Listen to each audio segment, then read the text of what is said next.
안녕하세요. 그린빌 가족 여러분. 오늘 월요일 아침, 우리 오늘부터 요나서 말씀으로 함께 이 아침을 시작하려고 합니다. 어제도 잠깐 이렇게 말씀드렸지만 성경에 나오는 수많은 사람들 중에서 나와 가장 닮은 사람, 그 양대 산맥이 야곱과 요나입니다. 우리 안에는 욕심 많은 이 야곱의 모습도 있고 또 하나님의 말씀에 죽어라 이렇게 불순종하는 요나의 모습도 있습니다. 야곱은 그래도 계속해서 다듬어지고 변화되어서 나중에는 하나님의 인정을 받고 또 이스라엘이라고 하는 새로운 이름을 받기도 했지만 요나는 하나님의 말씀에 결국 마지못해 순종하기는 했지만 이 요나서의 마지막은 그가 하나님에 대하여 이렇게 불평하는 모습으로 끝이 납니다.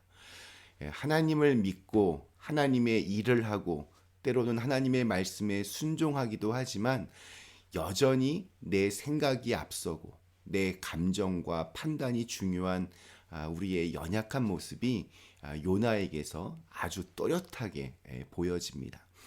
그래서 요나는 우리에게 아주 친근한 캐릭터입니다. 오늘부터 살펴볼 이 요나의 이야기를 통해서 나에게 말씀하시는 하나님의 세미한 음성이 들려질 수 있기를 간절히 기원합니다. 자, 오늘 우리 함께 요나서 우리 1장 1절과 2절의 말씀으로 함께 이 아침 시작하도록 하겠습니다. 요나서 1장 1절에서 2절 말씀.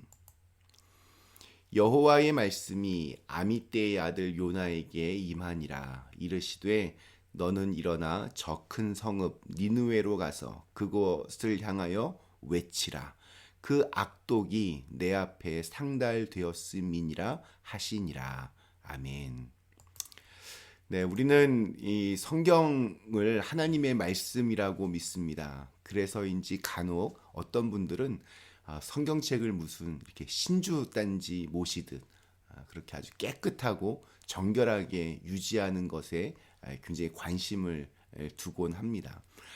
그러나 성경이 하나님의 감동으로 쓰여진 살아있는 말씀이라고 하는 뜻은 그 안에 담겨진 활자들을 읽고 해석하고 또 그 말씀대로 따르는 사람들을 통해서만 진정한 의미가 있습니다.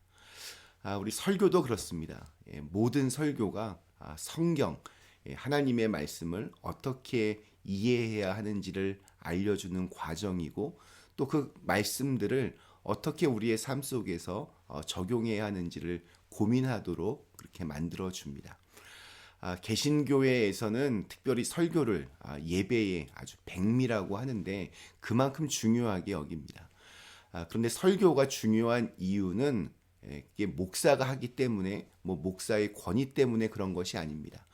설교가 하나님의 말씀이 우리의 생각을 바꾸고 또한 행동하도록 그렇게 이끌어주기 때문입니다. 설교의 말씀이 내 삶에서 녹지 않으면 아무런 의미가 없습니다. 예수님께서 이 땅에 오셔서 많은 이들 앞에서 많은 설교들을 하셨습니다. 그러나 그들을 대부분은 그 말씀을 오해했습니다. 어떤 이들은 자신의 이익이나 욕심을 위해서 그 말씀들을 이용하기도 했고 또 어떤 이들은 그 말씀들을 무슨 어떤 철학 교수의 말처럼 아주 추상적으로 그렇게 듣기도 했습니다. 내 실제 생활과는 아무런 관련이 없게 그렇게 들었습니다. 이렇게 말씀은 말씀, 나는 나 이렇게 눈과 귀와 마음을 닫아버리면 아주 위선적이고 또 편협한 종교인이 될 수밖에 없습니다. 자, 오늘 읽은 우리 말씀에는 요나의 사명이 나옵니다. 그는 니느웨에 가서 말씀을 전하라는 하나님의 명령을 받습니다. 니느웨는 북이스라엘을 멸망시켰던 아수르의 수도입니다. 즉 요나에게는 이 니느웨는 적국의 심장부입니다. 이스라엘 사람의 입장에서 보면 절대 용서할 수 없는 곳에 가서 말씀을 전하라고 하십니다. 그것이 오늘날로 치면 뭐 우리에게는 북한의 평양일 수도 있고 또 뭐 일본의 동경일 수도 있겠습니다.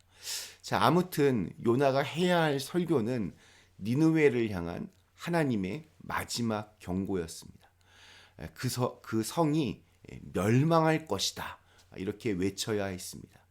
그곳에 사는 사람들의 죄악이 하늘에까지 사무쳤다라고 현대인의 성경은 번역하고 있습니다. 자, 그런데 만약 그곳의 사람들이 이 요나의 설교를 하나님 말씀의 선포를 그저 그렇게 추상적으로 들었다면 어땠을까요? 요나는 니느웨 사람들에게 당장 회개하라고 그렇게 외쳤는데 그들이 그 말씀을 하찮게 여기고 나하고는 전혀 상관없는 소리로 그렇게 들었다면 어땠을까요? 이 말씀을 오늘 우리에게 적용해 보면 어떨까요? 매주일 선포되는 말씀이 또 매일 아침마다 이렇게 묵상하는 말씀이 저와 여러분에게 주시는 하나님의 마지막 경고라면 어떨까요? 그 말씀이 지금 당장 너의 생각을 바꾸라고, 너의 삶을 바꾸라고 하시는 말씀이라면, 그런데도 너무 많이 비슷한 얘기를 들어서 또 이미 머리로는 잘 알고 있어서 그 말씀에 귀를 기울이지 않는다면 우리의 영적 상태는 점점 멸망의 길로 가고 있는지도 모르겠습니다. 저는 말씀과 이렇게 씨름하는 분들이 신앙적으로 계속 성장한다라고 믿습니다. 덮어놓고 무조건 믿는 것도 이게 귀한 믿음이겠지만 내가 받아들이기 힘들고 또 내가 이해하지 못하는 말씀들을 붙들고 씨름하는 것이 저는 더 귀하다라고 생각합니다. 무엇이 하나님의 뜻인지, 하나님은 내가 무엇을 어떻게 하시기를 원하시는지 그 고민이 깊어지면 깊어질수록 그 사람의 믿음 또한 더욱 깊어질 것입니다. 그러다 어느 순간 하나님의 뜻을 깨닫고 또 말씀 앞에 결단하는 어떤 영적인 성장을 경험하게 되는 것입니다. 또한 오늘 이제 마지막으로 좀 함께 묵상하고 싶은 것은 하나님이 요나에게 처음 명령하신 것이 바로 외치라라고 하는 것이었습니다. 그 땅이 죄악으로 가득했기 때문이라고 말씀하셨습니다. 비슷한 상황과 또 표현들이 성경에 종종 등장합니다. 소돔과 고모라의 악이 심히 컸을 때도 하나님은 그 사실을 아셨습니다. 애굽에서 노예로 살아가던 히브리인들의 그 고통과 절규를 하나님은 듣고 계셨습니다. 그런데 그때마다 하나님이 어떻게 하셨을까요? 바로 사람을 찾으셨습니다. 소돔과 고모라를 위해서 의인 10명을 찾으셨고 또 애굽을 향해서는 모세를 찾으셨습니다. 니느웨를 위해서는 요나를 찾으셨습니다. 오늘 우리가 살아가고 있는 이 세상은 니느웨처럼 죄악으로 가득합니다. 하나님을 무슨 이렇게 액세서리처럼 혹은 부적처럼 여기며 나를 사랑하시고 또 구원하시는 복음의 메시지가 너무나 가볍게 취급받는 것 같습니다. 하나님의 형상으로 창조된 인간은 그 존재 이유를 망각한 채 이 세상을 살아있는 지옥으로 또 약육강식의 아주 살벌한 전쟁터로 그렇게 만들어가고 있습니다. 오늘은 우리 미국의 인종차별 문제를 아주 온몸으로 거부하고 저항했던 마틴 루터 킹 주니어 목사님을 기념하는 날입니다. 죄악으로 가득한 이 불의한 세상에 저항하고 또 그것에 맞서 하나님의 정의를 선포했던 그분의 삶을 기억해야 합니다. 프로테스탄트, 이 말은 기본적으로 저항하는 사람이란 뜻을 가지고 있습니다. 무엇에 저항하는 것입니까? 하나님의 뜻에 어긋난, 하나님의 말씀이 워킹되지 않는 바로 그것에 저항하는 사람들입니다.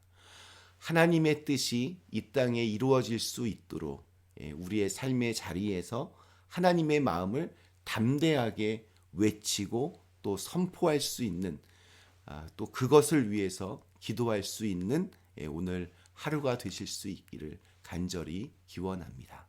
잠시 함께 기도하시겠습니다. 하나님, 오늘부터 저희는 요나서의 말씀을 읽습니다. 오늘 요나에게 처음 주셨던 사명 외쳐라.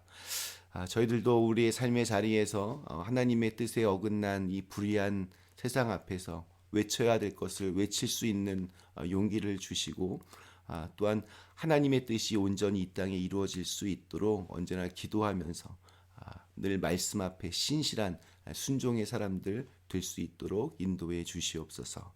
예수님의 이름으로 간절히 기도드리옵나이다. 아멘.